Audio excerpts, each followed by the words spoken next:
मैं इसको हत्या के रूप में देखूंगा, क्योंकि ओला उबर जैसे कंपनी ने शोषण किया है हमारा। महाराष्ट्र के अंदर एक भी गाड़ी नहीं चलाने देंगे, रिक्शा भी नहीं चलेगी, ना बाइक टैक्सी चलाने देंगे। लड़ेंगे भी और हम जीतेंगे भी। मैं तुम्हें जहाँ बोलेगी हम लोग करने के तैयार। कुछ भी करना पड़ेगा, हम करेंगे, हम लड़ेंगे और हम जीतेंगे।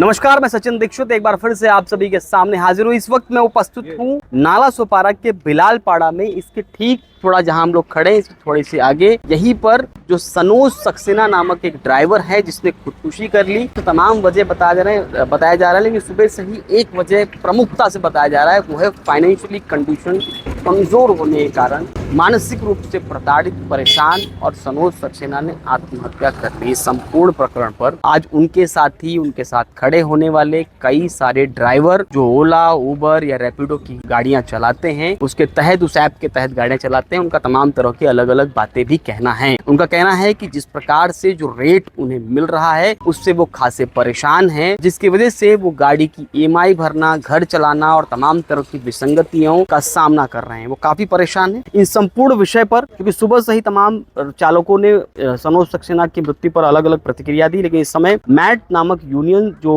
लगातार ड्राइवरों के, चालकों के हित के लिए काम करने के लिए आगे आती है, उनके अध्यक्ष प्रशांत जी हमारे साथ उपस्थित है। प्रशांत जी से बात करते हैं। प्रशांत जी, क्या कहेंगे जिस तरीके से मामला सामने आया है कि ओला, उबर और रैपिडो में जिस तरह से रेट मिलता है वो खासा परेशान करता है, खासकर चालकों को? देखिए, आपको एक तो बताना चाहूँगा कि ये 2016 से हम लोग इसके ऊपर लड़ाई लड़ रहे हैं। 2018 में भी स्ट्राइक हुई, उसके अंदर भी यही मुद्दा था कि रेट हमारे जो है, मतलब आज अगर आप देखने जाओगे कि बाइक टैक्सी जो आई है, तो बाइक टैक्सी के अंदर रेट जो है वो 11, 12, 13, 14, 15 रुपए तक है। और आज हम लोग ये घोड़ा लेकर जा रहे हैं, तो घोड़े की कीमत ही 7 रुपए और 8 रुपए किलोमीटर है आज। मतलब तो टूरिस्ट ड्राइवर सोचेगा और क्या करेगा इसके बारे में। तो हर टाइम हमने यही किया है कि आंदोलन किया है, स्ट्राइक किया है, सब कुछ किया है, पर Maharashtra app based transport workers union ने इस बार इस तरह से काम किया है कि हमने सेंट्रल गवर्नमेंट से जो गाइडलाइन है, एग्रीगेटर गाइडलाइन 2025 की, वो लागू करने के लिए कहा है और हर राज्य में वो लागू होने वाली है।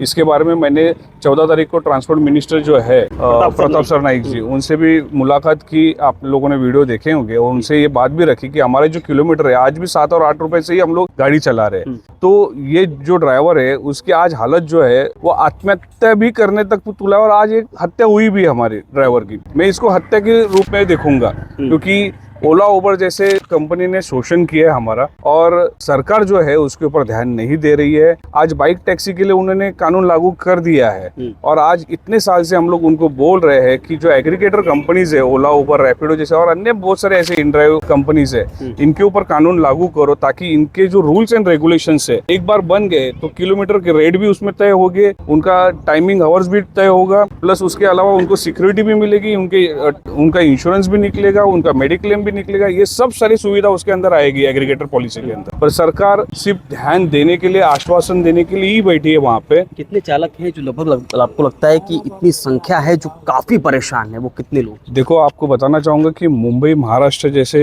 शहर में आज लगभग इसकी संख्या जो है लाखों के ऊपर है, लाखों के। और मैं Indian federation of app based transport workers IFET का भी एक राष्ट्रीय अध्यक्ष हूँ, जिसमें 24 स्टेट्स है, और अगर आप देखोगे तो वो संख्या हमारी करोड़ों के ऊपर जाती है। और हमारी जो फेडरेशन और यूनियन जो है सिर्फ ओला उबर के लिए नहीं काम करते, जो स्विगी जोमेटो में काम करने फूड डिलीवरी वर्कर्स है उसके लिए भी काम करते हैं। हम चाहते हैं कि उनको भी बताया जाता है कि इतने टाइमिंग में आपको पहुंचना है, और वो पहुंचने के टाइम पे अगर उसका हादसा हो गया, एक्सीडेंट हो गया हो, तो कंपनी उसके ऊपर हाथ ऊपर करती है। तो ऐसे बहुत सारे केसेस है, जैसे कि जो हमारे साथी है, ऐसे ही एक साथी पुरंजन तिवारी भी थे जो लास्ट टाइम उनकी हत्या हुई थी, उनकी गाड़ी में अटैक आके हत्या हुई थी, मर गए वो। इसके पहले भी ऐसे बहुत सारे हैं जिनको गाड़ी बुला के बहुत सारे ड्राइवर लोगों की मर्डर भी की गई है। पर सोशल सिक्योरिटी बिल के नाम पे आज भी कलंक लगा है महाराष्ट्र में कि इसके ऊपर सरकार ध्यान नहीं दे रही है। हमारी दो ही मांगे हैं कि एग्रीगेटर पॉलिसी के अंदर हर एक चीज आती है कि उसकी टाइमिंग आवर्स हो गए, उसका किलोमीटर हो गया, उसका इंश्योरेंस हो गया, मेडिक्लेम हो गया, सोशल सिक्योरिटी बिल के अंदर भी उसके अंदर भी बहुत सारी चीजें आती है कि उसको पेंशन मिलनी चाहिए आगे आने वाले फ्यूचर में।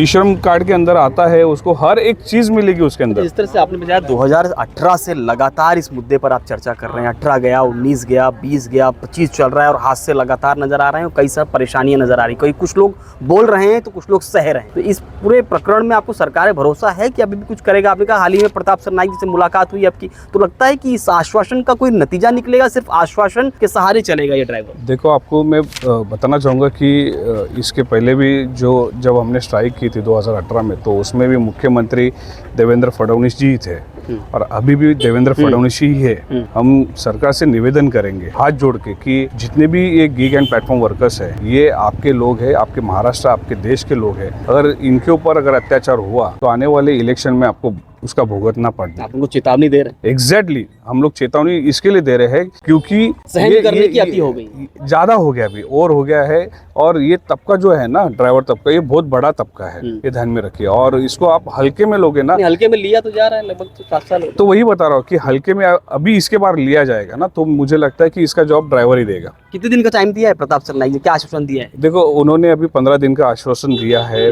पर उसके पहले हम लोग चाहते हैं कि कुछ हमारी कमेटी जो है, जो एक्शन कमेटी है, उसको लेकर हम लोग जाए और उनसे बात करें और जल्द से जल्द इसको लागू करने के लिए। अगर 15 दिन के अंदर नहीं होता तो क्या करेंगे? तो आपको मैं 100% बताता हूँ कि जितने भी महाराष्ट्र की यूनियंस और सब मिलकर, में मैट यूनियन भी आ गई, तो महाराष्ट्र एबेस ट्रांसपोर्ट वर्कर्स को लेकर हम लोग सभी लोग ड्राइवर्स को एक साथ करके महाराष्ट्र के अंदर एक भी गाड़ी नहीं चलाने देंगे। उसके अंदर, इसके अंदर आपकी जो कैब है वो तो आएगी, पर इसके अंदर ऑटो रिक्शा भी चलती है। अच्छा। ओला, उबर, रैपिडो के अंदर तो रिक्शा भी नहीं चलेगी, ना बाइक टैक्सी चलाने देंगे हम लोग, बिल्कुल नहीं। और प्लस इसके अलावा बहुत सारे आप पर दबाव बनाएगी, आप लोग आंदोलन करेंगे, इस तरह रोकेंगे तो फिर बहुत सारे केसेस होने के डर रहते हैं, बहुत सारे ये सब डर के नहीं आपको लगता है वापस पीछे आना पड़ेगा फिर? सर देखो, हमारे ऊपर ना ऑलरेडी केसेस है, अभी भी हम लोग केसेस झेल रहे हैं।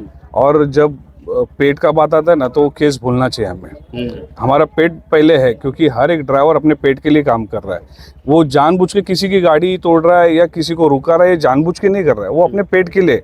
अगर पेट के लिए आवाज लगा रहा है या आप पेट के लिए कुछ करना चाहता है, तो मुझे लगता है सरकार ने ये सुनना चाहिए। डरेंगे नहीं और झुकेंगे नहीं? 100% डरेंगे नहीं, ना झुकेंगे हम लोग। कुछ भी हो लड़ेंगे। लड़ना तो है ही, और मांगे पूरी करके लेना ही हमारा काम है यूनियन का। यहाँ पर लगभग और भी ड्राइवर्स हैं, मैं एक रैपिड में फटाफट पूछूंगा उनसे क्या कहेंगे। जिस तरह प्रशांत जी कहेंगे, आपके अध्यक्ष हैं साथ में, तो क्या कुछ कहेंगे? बिल्कुल बिल्कुल, जैसा उन्होंने कहा है वो तो हम करेंगे ही, और जैसा आपने बोला हम लड़ेंगे, तो हम लड़ेंगे भी और हम जीतेंगे भी। क्या कहेंगे आप? सेम है पूरी तरह साथ हम पूरी तरह के साथ भी देंगे, और प्लस हम अपने अंक पे केस लेने को भी तैयार है। केस कौन से भी लेवल का हो, हाई कोर्ट तक हो। मतलब मैट यूनियन के साथ है, मैट यूनियन जहाँ बोलेगी हम लोग करने के तैयार हैं। आप क्या कहेंगे? कुछ भी करना पड़ेगा, हम करेंगे उसके लिए। किसी भी हद तक हम लड़ेंगे और हम जीतेंगे। हम भी वही चाहते हैं ना, जो मैट यूनियन चाह रहे ना, वही मुझे चाहिए। हक की लड़ाई अपन लड़ेंगे। इसके अलावा भी हमने हाई कोर्ट में पीएल दर्ज की है महाराष्ट्र शासन के ऊपर, Maharashtra Abyss transport workers union ने। अगर ये नहीं भी चलता है तो कोर्ट के अंदर भी हम लोग संविधान के सहारे भी लड़ाई लड़ेंगे। जरूर। दोनों लड़ाइयाँ आप चल रहा है, रास्ते के बीच अगर नहीं होगा तो रास्ते की लड़ाई भी लड़ेंगे और संविधान की भी लड़ेंगे। ठीक है, अब देखना ये होगा, जिस तरह से प्रशांत ने कहा है कि सनोज सक्सेना की मृत्यु के बाद ये सहन और भी नहीं किया जाएगा। हालांकि इससे पहले भी सरकार से लगातार दरखास्त करते रहे। अब देखना ये होगा, जिस प्रकार से इनकी बातें हैं वो आने वाले समय में सरकार मानती है या फिर आंदोलन बड़ा रूप लेगा। आज के लिए इतना ही, धन्यवाद।